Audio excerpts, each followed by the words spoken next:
माँ एक बात कहूँ, बाबा को गुजरे हुए इतने साल हो गए। आपने घर घर जाकर काम किया, मुझे पाला पोसा बड़ा किया, पर अब तो मैं बड़ी हो गई हूँ ना। अब मुझे भी काम करने दो, जिससे घर चलाने में मैं आपकी कुछ मदद कर सकूं। अच्छा, और क्या करेगी? 12वीं पास को क्या नौकरी मिलेगी? मेरी तरह झाड़ू पोछा करना चाहती है क्या? हाँ, तो क्या बुराई है इसमें? आपने भी तो झाड़ू पोछा करके गुजारा किया है ना। हाँ, लेकिन मैं ये नहीं चाहती कि तू भी यही काम करे। अरे, मैंने तुझे कभी धूप में भी नहीं निकलने दिया ताकि तेरा रंग न काला पड़ जाए। तू देखना, मैं तेरी शादी किसी अमीर घर में कराऊंगी। मैं बचपन से यही सुनती आ रही हूँ, पर जरा बताओगी कि आप मेरी शादी अमीर घर में कैसे करोगी? करूंगी, जरूर करूंगी, ताकि तू जिंदगी भर आराम से बैठकर खा सके, मेरी तरह दूसरों के जूठे बर्तन ना धोए, समझी? अब चुपचाप हलवा दे। अपनी माँ कल्पना की बात सुनकर ईशा हंसने लगी। पति के गुजर जाने के बाद कल्पना ने बड़ी दिक्कतों से अपनी इकलौती बेटी ईशा को पाल पोस कर बड़ा किया था, और अब उसकी शादी की चिंता कल्पना को दिन रात खाए जा रही थी। फिर कुछ दिनों के बाद, सुन ईशा, मेरी पगार आ गई है, मैं जरा बाजार जा रही हूँ, राशन पानी ले आती हूँ। ठीक है माँ, तुझे कुछ चाहिए तो बता। हाँ, एक बढ़िया सा लहंगा ले आना, 5-7 लाख रुपए का। इसी तरह कल्पना और ईशा का जीवन कट रहा था। 1 महीने बाद जब कल्पना फिर बाजार जाने के लिए तैयार होने लगी, तब ईशा, मैं बाजार जा रही हूँ, 1 गिलास पानी तो देना। पानी बाद में पीना, पहले ये देखो। ईशा ने एक नया ब्लाउज अपनी माँ की तरफ बढ़ा दिया। वो ब्लाउज वाकई बहुत ही प्यारा लग रहा था। कुछ दिन पहले कल्पना की मालकिन ने उसे एक साड़ी दी थी, पर उसका ब्लाउज नहीं था, तो कल्पना ने अपनी माँ के लिए घर पर ही एक ब्लाउज सिल दिया था। अरे वाह, ये तो बहुत प्यारा है, ला पानी दे दे। पानी बाद में, पहले झट से साड़ी और ये ब्लाउज पहनकर दिखाओ मुझे। ईशा अपनी माँ को कमरे की तरफ धक्का देकर कहने लगी। थोड़ी देर बाद कल्पना वही साड़ी पहनकर बाहर निकली। वो उस साड़ी में बहुत ही अच्छी लग रही थी। अरे वाह माँ, किसी हीरोइन से कम नहीं लग रही हो। है सच्ची? तो फिर मैं इस साड़ी को संभाल लेती हूँ, शादी बारात में काम आएगी। हाँ हाँ, संभाल लेना, लेकिन आज यही पहनकर बाजार जाओ। अरे पागल है क्या, लोग क्या बोलेंगे? क्या बोलेंगे? लोगों की चिंता छोड़ो, जाओ ना, ऐसे ही मस्त लग रही हो। तो फिर एक काम कर, तू भी अच्छे से कपड़े पहन ले, आज दोनों साथ चलेंगे, एकदम अमीर लगेंगे। कल्पना की बात पर ईशा हंसी और तैयार होने चली गई। थोड़ी देर बाद जब दोनों तैयार होकर बाजार चली गई, दोनों माँ बेटी बहुत अच्छी लग रही थी। बाजार में जब कल्पना एक ठेले से सब्जी खरीद रही थी, तभी बगल से एक कार गुजरी। उस कार से कल्पना को थोड़ी सी ठोकर लग गई। कल्पना की चीख सुनकर कार से एक माँ बेटा बाहर निकले और कल्पना को सहारा देते हुए पूछा, ओ सॉरी आंटी, आपको ज्यादा लगी तो नहीं? अरे अनिकेत, ये क्या कर दिया तूने? बहन जी, आप ठीक तो हो ना? नहीं नहीं, ठीक है, कोई बात नहीं बेटा। भगवान का शुक्र है कि आपको ज्यादा चोट नहीं आई। वो क्या है ना, मेरे बेटे ने अभी पिछले महीने ही कार ली है, अभी चलाना सीख ही रहा है। पता है, कैश ली है पूरी कार, लोन वोन का झंझट ही नहीं। ओह अच्छा, ये तो बड़ी अच्छी बात है। वैसे कितने में पड़ी बहन जी? पूरे 15 लाख की। आपके पास कौन सी है? वो दरअसल ना मुझे कार चलानी आती है और ना ही मेरी बेटी ईशा को, तो हम लोग कार नहीं रखते। अच्छा अच्छा, कैसी हो बेटी? नमस्ते, मैं ठीक हूँ आंटी जी। बड़ी प्यारी बच्ची है बहन जी आपकी। इसकी शादी वादी के बारे में कुछ सोचा? हाँ, वही आजकल लड़के वालों की लाइन लगी पड़ी है घर पर। आप ही देखिए ना, कितनी सुंदर है बेटी मेरी, ऊपर से इकलौती भी है। हाँ हाँ, वो तो है। आप अपना नंबर दीजिए ना, मुलाकात होती रहेगी। जी आंटी, लिख लीजिए। ईशा ने अमृता को अपना ही उन मोबाइल नंबर दे दिया, क्योंकि उसकी माँ कल्पना के पास फोन नहीं था। थोड़ी देर बातचीत के बाद कल्पना और ईशा वहाँ से चले गए। सुना निकेत, तुझे कैसी लगी वो लड़की? वो बहुत सुंदर थी माँ। वही तो मैं भी सोच रही हूँ, पहनावे से तो काफी अमीर घर की लग रही थी, ऊपर से इकलौती लड़की है। सोच दहेज भी खूब मिलेगा और बाद में तो सब कुछ तेरा ही हो जाना है। क्या बोलता है? अरे हाँ माँ, ये बात तो सच ही कही आपने। तो बोल, बात बढ़ाऊं क्या? हाँ हाँ, भले काम में देरी कैसी। अनिकेत तो ईशा की सुंदरता देखकर ही मोहित हो गया था। ऊपर से उन्हें अमीर मानकर दहेज का लालच दोनों माँ बेटे की आंखों में तैरने लगा। उधर शाम को ईशा के घर पर, माँ क्या जरूरत है इतना झूठ बोलने की? अरे तू चुप रह। सोच, अगर तेरी उस लड़के से शादी हो गई तो राज करेगी तू जीवन भर। पर माँ, हमारे पास उन्हें देने के लिए है ही क्या? अरे चुप कर, एक बार शादी हो गई तो फिर क्या कर लेंगे वो? पर माँ केशव, हम दोनों एक दूसरे से प्यार करते हैं। आप एक बार मुझसे पूछ तो लेती ना। क्या केशव, वो मंगलू का लड़का? अरे एक छोटे से किसान के साथ शादी करके क्या ही मिल जाएगा तुझे? सुना नहीं, उस लड़के ने 15 लाख रुपए की कार खरीदी है, वो भी नकद। मैंने फैसला कर लिया है, तेरी शादी मैं उसी लड़के से करवाऊंगी, किसी फटीचर से नहीं, समझी? इतना कहकर कल्पना वहां से चली गई और ईशा रोने लगी। ईशा और केशव एक दूसरे से बहुत प्यार करते थे और जब भी ईशा कल्पना के सामने केशव का नाम लेती तो कल्पना उसे झिड़क देती। कुछ दिन बाद कल्पना ने चालाकी से अनिकेत और ईशा की सगाई करा दी। इस सगाई से ईशा और केशव दोनों के दिल टूट गए। फिर कुछ दिनों के बाद बहन जी, अब शादी की तारीख निकलवा ही लेते हैं। हाँ, मैं भी यही कहने वाली थी। अच्छा है, तो चलिए जरा लेन देन की बात भी कर ले। देखिए, कार तो हमने अभी ही ली है, समाज में हमारा बड़ा नाम है, तो आप एक काम करिए, ईशा के लिए कम से कम 10 लाख रुपए का लहंगा सिलवा देना और इतना ही कैश दे देना। बस हमारी इतनी सी ही मांग है। अब कल्पना फंस चुकी थी। उसने हाथ जोड़कर अमृता और अनिकेत को सारी सच्चाई बता दी। उसे लगा था कि अनिकेत ईशा से शादी कर ही लेगा, लेकिन वो भी अपनी माँ की ही तरह लालची निकला और उसने तुरंत सगाई तोड़ दी। ईशा तो पहले से ही दुखी थी, अब कल्पना भी दुखी रहने लगी। अपनी बेटी की अमीर घर में शादी करने का उसका सपना टूट चुका था। माँ, मैंने आपको पहले ही कहा था कि ये झूठ की इमारत ज्यादा दिन नहीं टिकेगी। अरे ऐसा भी क्या गलत चाहा था मैंने? सिर्फ इतना ही ना कि तेरी शादी किसी अमीर घर में हो जाए, पर ये अमीर लोग अमीर होते हुए भी कितने लालची होते हैं। चुप हो जाओ माँ, भगवान सब ठीक करेंगे। तुम एक काम करो, तुम केशव को बुला लो, मैं उसी से तेरी शादी करवा दूंगी। ये सुनकर ईशा के चेहरे पर मुस्कान आ गई। शाम को केशव घर आया तो कल्पना ने उसे अपनी हालात के बारे में सारी जानकारी दे दी। माँ जी, आप फिक्र मत करिए, मुझे दहेज में एक पैसा नहीं चाहिए और आप चिंता मत करिए। मैं जानता हूँ कि ना तो ईशा को कोई भाई है और ना उसके पिता, तो आपकी देखरेख भी मैं ही करूंगा। केशव की बात सुनकर कल्पना को अपनी गलती का एहसास हो गया। उसने केशव को ढेर सारा आशीर्वाद दिया और फिर पंडित को बुलाकर दोनों की शादी की तारीख तय कर दी। 1 महीने बाद शादी की तारीख निकल गई। उधर एक दिन कल्पना के घर में अचानक एक बूढ़ी भिखारन आई। बेटी, कुछ खाने को मिलेगा? हाँ माँ, आओ ना, बैठो, मैं आपके लिए खाना लगाती हूँ। बूढ़ी भिखारन ने खाना खाया और फिर एक गिलास में रखा पानी पिया। तुम्हारा बहुत बहुत धन्यवाद बेटी, तुमने एक भूखी भिखारन को खाना खिलाया।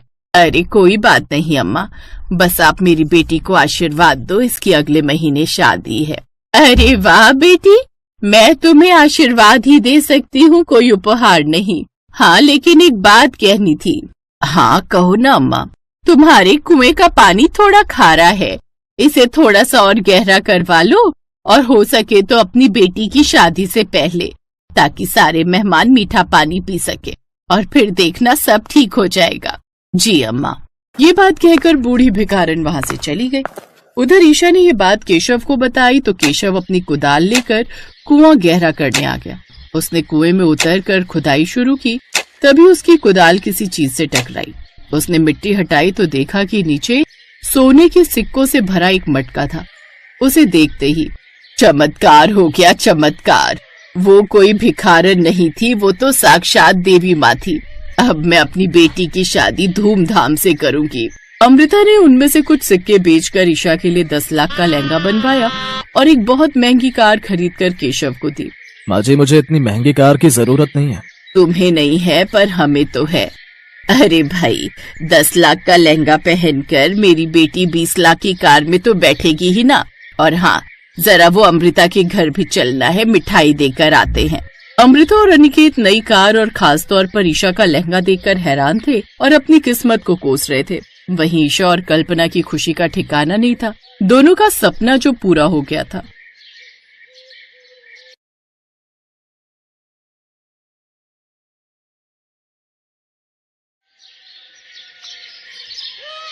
प्रतिभा जब से शादी होकर आई से वो बहुत उदास थी, क्योंकि ना तो उसकी सास उससे ठीक से बात करती थी और ना ही उसकी ननद। उन दोनों को तो बस मौका चाहिए होता था प्रतिभा को तंग करने का।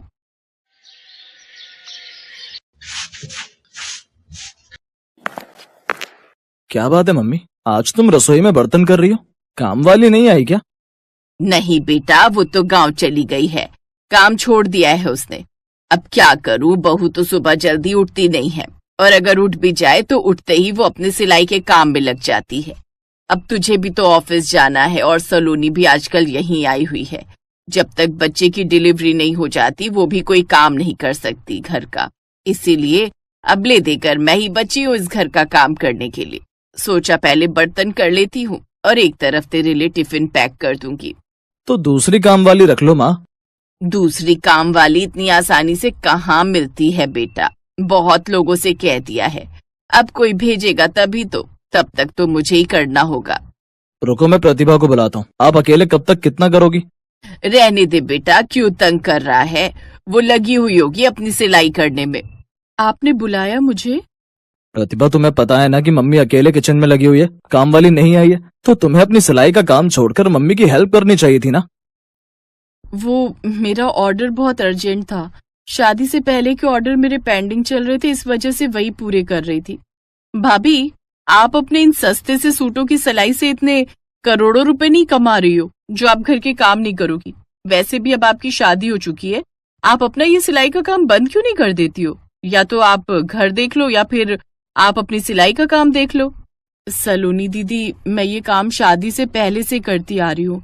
मेरे बहुत से कस्टमर मुझसे ही सिलाई करवाते हैं और अब तो मैं इतना करती भी नहीं हूँ, टाइम ही नहीं मिलता। आप टेंशन मत लो, मैं घर का काम कर दूंगी, मैं सिलाई का काम बाद में कर लूंगी। माँ जी, मैं बर्तन कर देती हूँ, आप रहने दो, आप नाश्ता कर लो दीदी के साथ। प्रतिभा शादी से पहले ही सिलाई का काम कर रही थी। शादी के पहले वो अपना खर्चा सिलाई करके ही निकालती थी। शादी के बाद प्रतिभा अपने सारे ऑर्डर्स ही पूरे कर रही थी क्योंकि उसके सारे कस्टमर्स के कॉल आ रहे थे। आशीष जी सॉरी, मैं इस बात का आगे से ध्यान रखूंगी कि मेरी वजह से घर में किसी को कोई परेशानी ना हो। प्रतिभा का सिलाई का काम करके अपनी शादी का उठाया हुआ कर्ज चुकाना जरूरी था, इसलिए वो दिन में घर के सारे काम करती और रात में बैठकर सिलाई मशीन पर कपड़े सिलती। प्रतिभा जानती थी कि उसकी माँ की आंखें बहुत कमजोर हो चुकी हैं, इसलिए वो अकेले कपड़े नहीं सिल सकती। सलोनी का हस्बैंड फैशन शोज करवाता था, जगह जगह उसके फैशन शोज होते थे। इस वजह से सलोनी कई बार प्रतिभा को ताने भी सुना देती थी। माँ, ये देखो अरुण मेरे लिए क्या लाए हैं, ये ड्रेस मैं गोद भराई की रस्म के समय पहनूंगी। एक इनका डिजाइन देख लो कपड़ों का और एक भाभी का देख लो। मेरे हस्बैंड एक बड़ी फैशन डिजाइनर कंपनी से अपने डिजाइनर कपड़े सिलवाते हैं, तभी तो उनके फैशन शोज हिट होते हैं। इनका मन था कि इस बार ये ड्रेस इनकी मॉडल्स पहन रही हैं, तो मैं भी यही ड्रेस पहनूं। मुझे तो हंसी में कह रहे थे कि मैं ही इनकी मॉडल हूँ। अरे तू इसकी बात कहाँ से ला रही है, ये सस्ते देहाती कपड़े बनाने वाली माँ बेटी हैं, इनकी क्या औकात जो दामाद जी के फैशन शो के लिए जो कपड़े बनते हैं उनसे मुकाबला कर पाए। ला, मैं अलमारी में संभाल कर रख देती हूँ। अभी प्रतिभा की सास बात पूरी भी नहीं कर पाई थी कि तभी सलोनी का पति अरुण आ जाता है। अरुण बहुत घबराया हुआ था। क्या हुआ अरुण जी, आप घबराए हुए क्यों हो? प्रतिभा, दामाद जी के लिए पानी लेकर आ।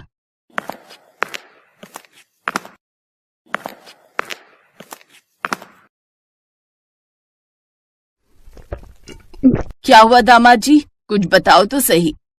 सलोनी, मैंने तुम्हें बताया था ना, आज रात को ही मेरा बहुत बड़ा फैशन शो होने वाला है। मैंने एक बड़े फैशन डिजाइनर को 100 लहंगे बनाने का ऑर्डर दिया था और मैंने पैसे भी एडवांस के दे दिए थे, पर वो फैशन डिजाइनर फ्रॉड निकला। वो मेरे पैसे लेकर ये देश छोड़कर यहाँ से कल रात को ही भाग गया। उसने मेरे जैसे बहुत से लोगों के पैसे खाए हैं। मुझे तो ये समझ ही नहीं आ रहा, मेरे शो की टिकट भी बिक चुकी है, स्पॉन्सर्स का पैसा लगा हुआ है, मैं तो बर्बाद हो जाऊंगा। मेरा पैसा तो डूबेगा ही, साथ में मेरा नाम भी खराब हो जाएगा। फिर कोई भी कंपनी मुझे फैशन शोज करने की परमिशन नहीं देगी।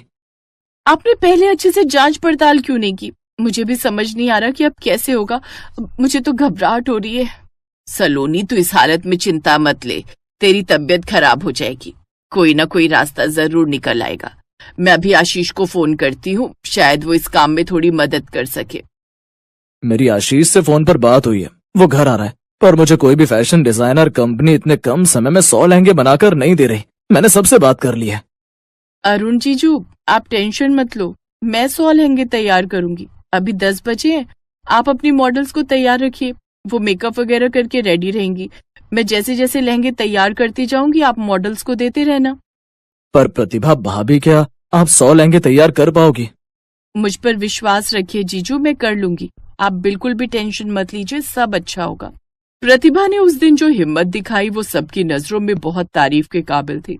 प्रतिभा ने फौरन अपनी मम्मी को कॉल किया। वो भी प्रतिभा की मदद के लिए आ गई। उनके साथ और भी सिलाई करने वाले दर्जी थे जो प्रतिभा की मम्मी को बहुत सालों से जानते थे। सबकी कोशिश और मेहनत रंग लाई। प्रतिभा ने सबके साथ मिलकर शो शुरू होने से पहले ही 100 लहंगे सिलकर तैयार कर दिए। अरुण की खुशी का ठिकाना नहीं था। उस रात अरुण का फैशन शो बहुत हिट गया। सबको वो लहंगे बहुत पसंद आए। प्रतिभा भाभी, सचमुच आपने जो मेरे लिए किया है मैं उसका एहसान कैसे चुकाऊं, मुझे कुछ समझ नहीं आ रहा। आपने इतने कम समय में 100 लहंगे रेडी कर दिए। जीजू, ये तो मेरा फर्ज था। आखिर मैं भी तो इस घर का हिस्सा हूँ। थैंक यू, आपको लहंगे पसंद आए। प्रतिभा भाभी, मुझे आपको सॉरी बोलना है। मैं तो हमेशा आपसे गलत ही बोलती रही, पर आपने तो आज मुसीबत के समय हमारी मदद की है। प्रतिभा बहू, अब से तुम्हें इस काम के लिए कोई नहीं टोकेगा। आज तुम्हें और समधन जी को दोनों को सिलाई आती थी और समधन जी की मदद से और भी टेलर हमारी मदद को आ गए। मैं तो सबको दिल से शुक्रिया कहती हूँ। नहीं नहीं, इसमें शुक्रिया की कोई बात नहीं है बहन जी, आप सब हमारे अपने हो। और फिर प्रतिभा की लाइफ में सब कुछ ठीक हो जाता है। उस दिन के बाद उसके ससुराल में सब उससे सम्मान से व्यवहार करते थे, उसे बहुत रिस्पेक्ट देते थे। अब घर में सबके साथ साथ आशीष भी प्रतिभा के काम की रिस्पेक्ट करता था।